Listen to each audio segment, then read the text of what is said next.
চালিয়ে দিয়েছে। আমি বলতে চাই আমরা কোন জঙ্গিবাদ নই, আমরা হল যোদ্ধা, সেই আল্লাহর যোদ্ধা। আমরা কোন দলের জন্য যুদ্ধ করি না, আমরা কোন নেতার জন্য যুদ্ধ করি না, যুদ্ধ করি একমাত্র আল্লাহকে পাওয়ার জন্য, রসুলকে পাওয়ার জন্য। আমার রসুলের বিরুদ্ধে, আল্লাহর বিরুদ্ধে যদি কোন কটূক্তি করা হয়, আরেকজন মুসলমান ভাইয়ের যদি রক্তকরণ করা হয়, আমরা ঘরে বসে থাকবো না। আর আমরা বলতে চাই, একটি কথা বলে শেষ করতে চাই, আমাদের বাংলাদেশে 95% মুসলমানের দেশে আমরা মুসলমান সশস্ত্র বাহিনী তৈরি করতে হবে, দেখে না? আমরা সব দেশে মুসলমান সশস্ত্র বাহিনী আছে। হিন্দু যদি সশস্ত্র বাহিনী থাকতে পারেন, আমাদের বাংলাদেশে মুসলমান সশস্ত্র বাহিনী তৈরি হবে ইনশাআল্লাহ। ইসলামের জিন্দাবাদ, আল্লাহু আকবার।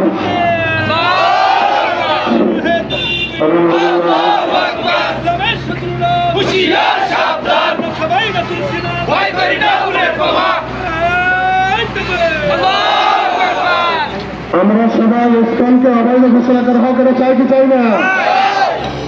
এবার যাই আপনাদের সামনে গুরুত্বপূর্ণ বক্তব্য রাখবেন হারুন মার্কেট মসজিদের সম্মানিত প্রেসিডেন্ট মৌলানা আতিকুর রহমান সাহেব।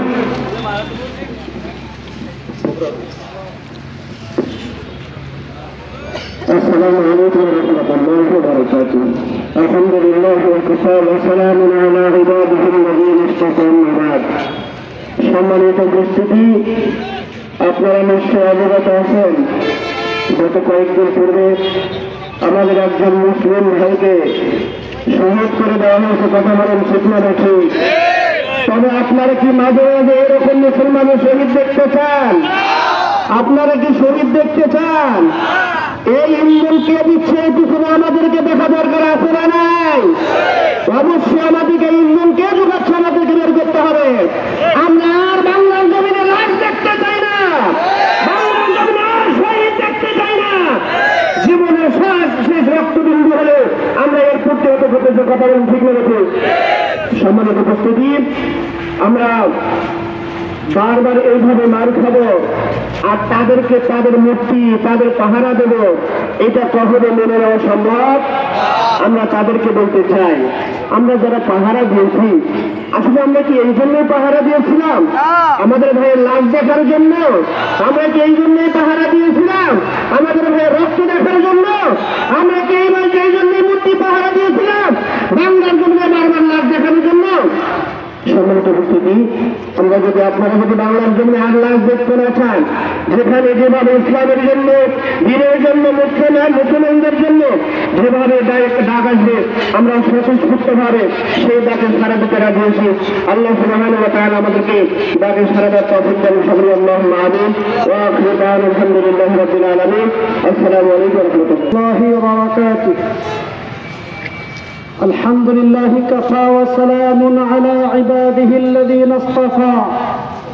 أما بعد، فقد قال النبي صلى الله عليه وسلم: إصابتان من أمتي أحرزهما الله من النار، إصابة تغزو الهند وإصابة تكون مع عيسى بن مريم. আমি ভারতের প্রধানমন্ত্রী নরেন্দ্র মোদীকে বলতে চাই, 15 বছর ধরে নিজের এক কৃতদাসীকে দিয়ে বাংলাদেশে যেই পরিকল্পনা বাস্তবায়ন করতে পারেননি, ইসকনের নেতা চিন্ময় দাসদেরকে দিয়ে বাংলাদেশে সেই এজেন্ডা কখনো বাস্তবায়ন করতে পারবেন না। আমি হিন্দুদেরকে বলবো, এই দেশ আপনার দেশ, এই দেশ আমার দেশ। এই দেশের নাগরিক হিসেবে আমার যেই পরিমাণ অধিকার আছে, আপনারও সেই পরিমাণ অধিকার আছে। সেকুলাররা আমাদেরকে একটা শব্দ শিখিয়ে দিয়েছে, সাম্প্রদায়িক সম্প্রীতি। সাম্প্রদায়িক সম্প্রীতি বজায় রাখার দায়িত্ব শুধু মুসলমানদের নয়, সাম্প্রদায়িক সম্প্রীতি বজায় রাখার দায়িত্ব হিন্দুদেরও আছে। আমরা যদি সাম্প্রদায়িক সম্প্রীতিতে বিশ্বাস না করতাম, চট্টগ্রামের আইনজীবী সাইফুল ইসলাম আলিফকে শহীদ করে দেওয়ার পরে বাংলাদেশে কোনো হিন্দু নিরাপদ থাকতে পারত না, বাংলাদেশের কোন মন্দির নিরাপদ থাকতে পারত না। আমরা সাম্প্রদায়িক সম্প্রীতিতে বিশ্বাস করি। আমরা মুসলমান হিসেবে 5ই আগস্টে সমস্ত মন্দিরে আমরা আলেমরা সহ অন্যান্য রাজনৈতিক নেতৃবৃন্দের পরামর্শক্রমে আমরা মন্দিরগুলো পাহারা দিয়েছি। এটা আমাদের দুর্বলতা নয়, এটা আমাদের সৌজন্যতা।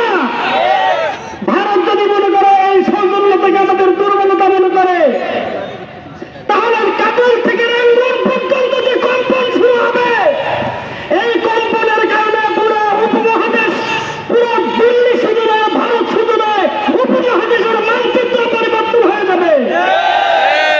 এই ইসকনের নেতা চিন্ময় দাস, এই ইসকন এখন বলছে সে আমাদের কেউ নয়। চট্টগ্রামে তারা বিশাল সমাবেশ করলো, রংপুরে তারা বিশাল সমাবেশ করলো। বাংলাদেশ সরকার নির্ধারিত ক্লুর কারণে, অভিযোগের কারণে তাকে গ্রেফতার করেছে। এই গ্রেফতার করা কি অন্যায়? আমাদের কত আলেমকে কারাগারে নেওয়া হয়েছে, আমরা তো কখনো কোনো আইনজীবীকে হত্যা করিনি। তারা কোন সাহসে, কোন শক্তিতে তারা একজন আইনজীবীর গলায় তারা ছুরি চালালো? যদি ইসকনকে নিষিদ্ধ না করা হয়, তাহলে তারা পুরো দেশকে তারা কসাইখানায় পরিণত করবে।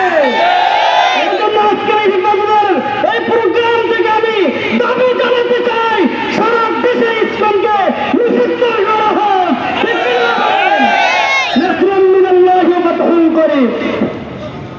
আলহামদুলিল্লাহ, এবারে যায় আপনাদের সামনে গুরুত্বপূর্ণ বক্তব্য রাখবেন পলাশবাড়ি মামলা পরিষদের সদস্য হাফেজ আতিফ হাসান। হাফেজ আতিফ হাসান।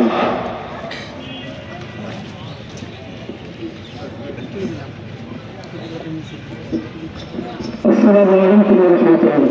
نحمده ونصلي على رسوله الكريم. أما بعد، أعوذ بالله من الشيطان الرجيم. بسم الله الرحمن الرحيم.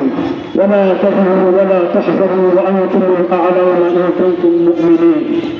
সম্মানিত সাথী বন্ধুগণ, আজকের এই জমায়েত প্রমাণ করে বাংলার জমিনে কোনো নাস্তিকের জায়গা হবে না।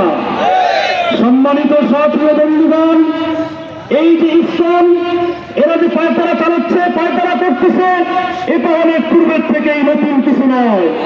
সম্মানিত সাথী বন্ধুগণ, এই ইসকন